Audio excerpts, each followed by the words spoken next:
Nah, a good portion of those comments didn't hit the board. When I logged on and looked at all the comments, and then I could see that, okay, a lot of people like Tom Leykis had never heard of him. Exactly, like he was doing this, he was doing this 20 years ago.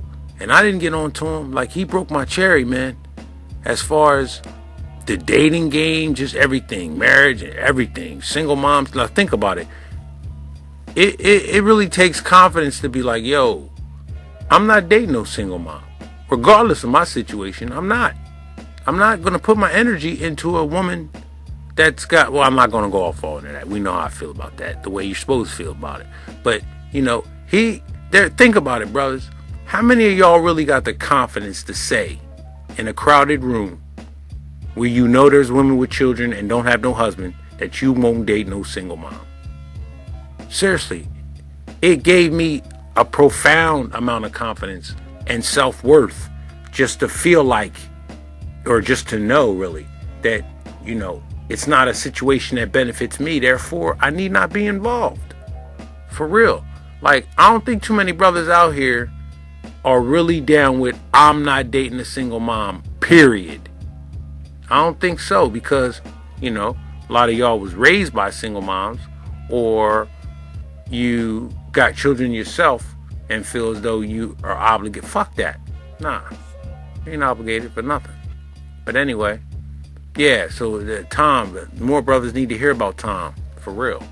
Because I think if more cats knew about him, there wouldn't be this many single moms, I'm sure of that. By somebody named Laura Snyder, called What Women Want on a First Date, boys.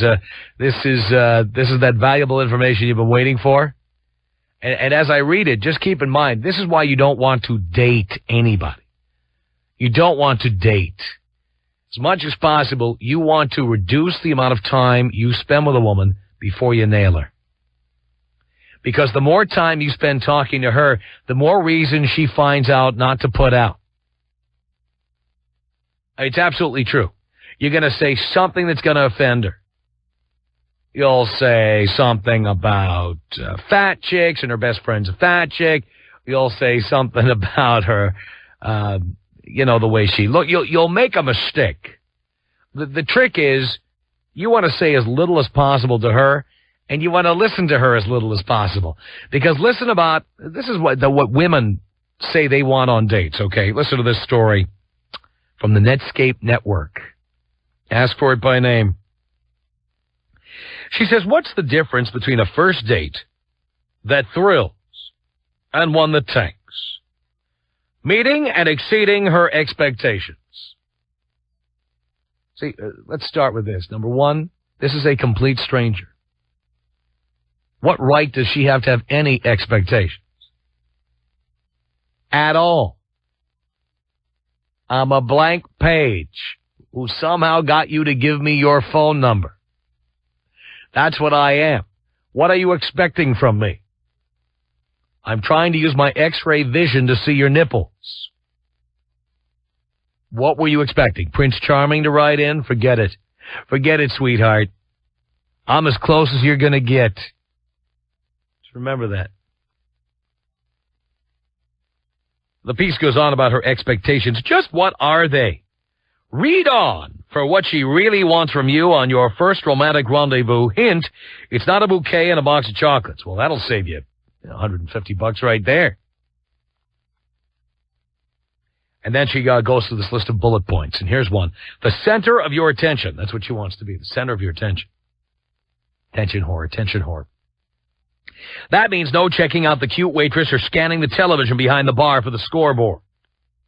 She wants you to at least pretend you're listening. So nod your head and smile a lot unless she's talking about the death of a family member or her history of drug problems. Of course, she's talking about her history of drug problems. I would do one of two things. Either give her some drugs and get her to start using them, or get up and leave. I really don't want to hear about how you kicked your heroin habit. I don't really care. Okay? Because you probably shared a needle with somebody along the way, and then I don't want to nail you anyway. Okay. Another bullet point. Good conversation. She doesn't want to hear you yammer on the entire night with the full details of your family history or resume. So you should listen to her yammer on, but she shouldn't have to listen to you yammer on. Okay. But she doesn't want to be forced to fill awkward silences while you stare off into space either. Well, you know why there are awkward silences on a first date? You're a complete stranger. We don't know you.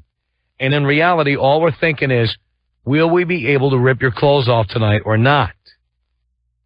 And the conversation is just a time filler. It's a placeholder. It's something it's like the price of admission. It's something we are doing while we are counting down the minutes until we finally see your boobs. She says, ask your own questions, answer hers, and keep up a good balance of chatting. See, boys, I'm telling you, don't even date. Don't go out on a date. Hook up. Stop with the dating. Stop. Another bullet point. Space. Oh, yeah, give her space. Ah, yes. She says it's way too early to be touchy-feely. You can convey your interest in subtle and not slimy ways by keeping your elbow grazing, knee touching, and hand-holding strictly G-rated.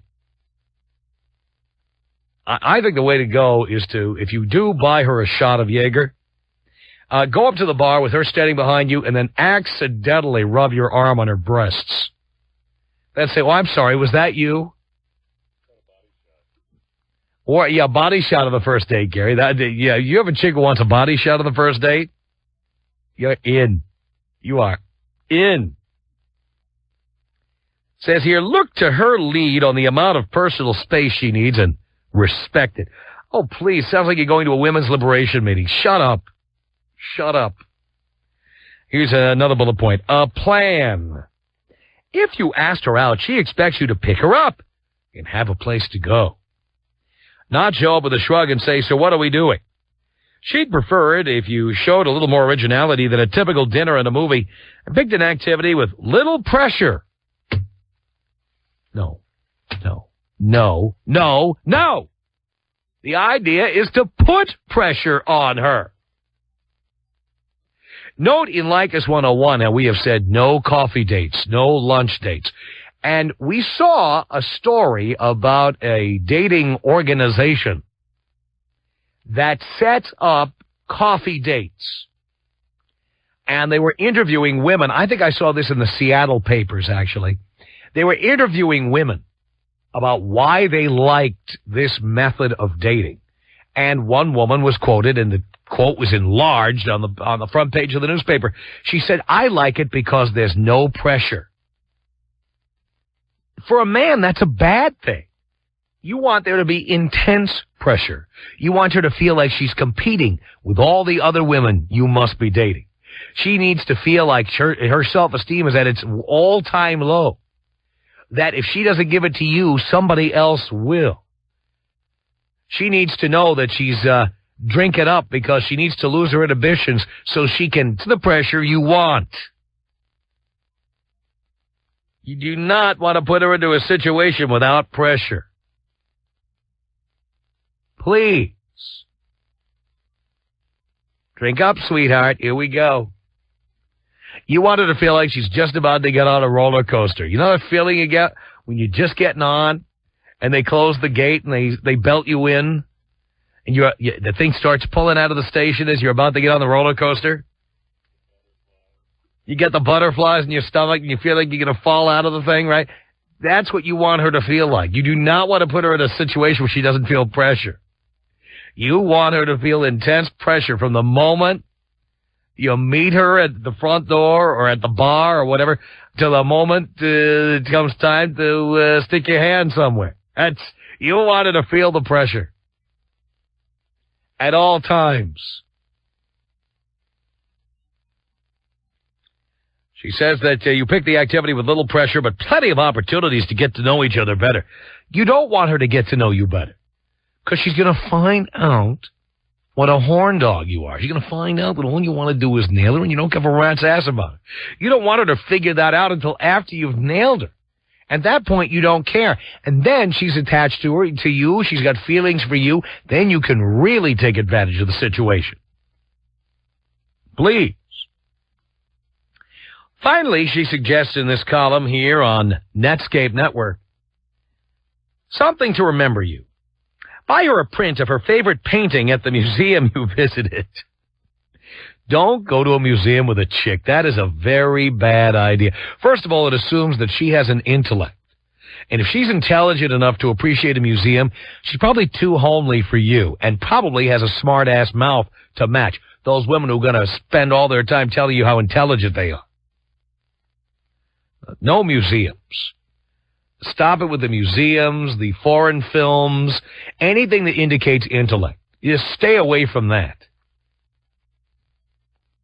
And why would you be buying her a print of her favorite painting? Like, blah, blah, blah, blah, blah. Are you really going to remember her favorite painting? You're just trying to nail her ass. Are you really going to pay attention to the fact that she likes Renoir? Then stop by the museum store and pick up a print? Holy cow. Are we nailing ass or getting married here? What are we doing? She also suggests a souvenir pint glass at the brewery you toured. You don't have to show up with an armful of roses, but a little token of your time together will keep you on her mind long enough for her to want to say yes when you ask her out again. You know what? Banging her good. Banging her hard.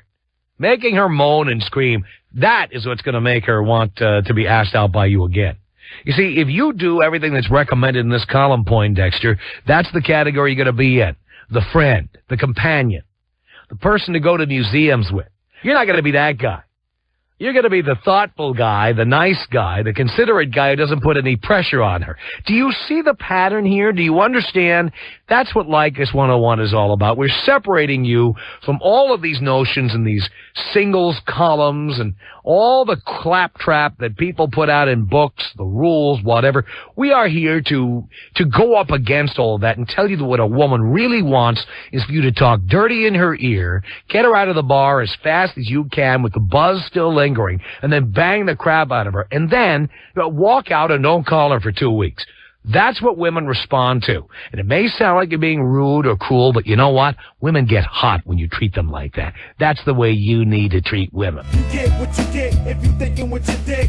MCF means you thinking with your head. Money come first, this time I can't dead. You get what you get if you thinking with your dick. MCF means you thinking with your head.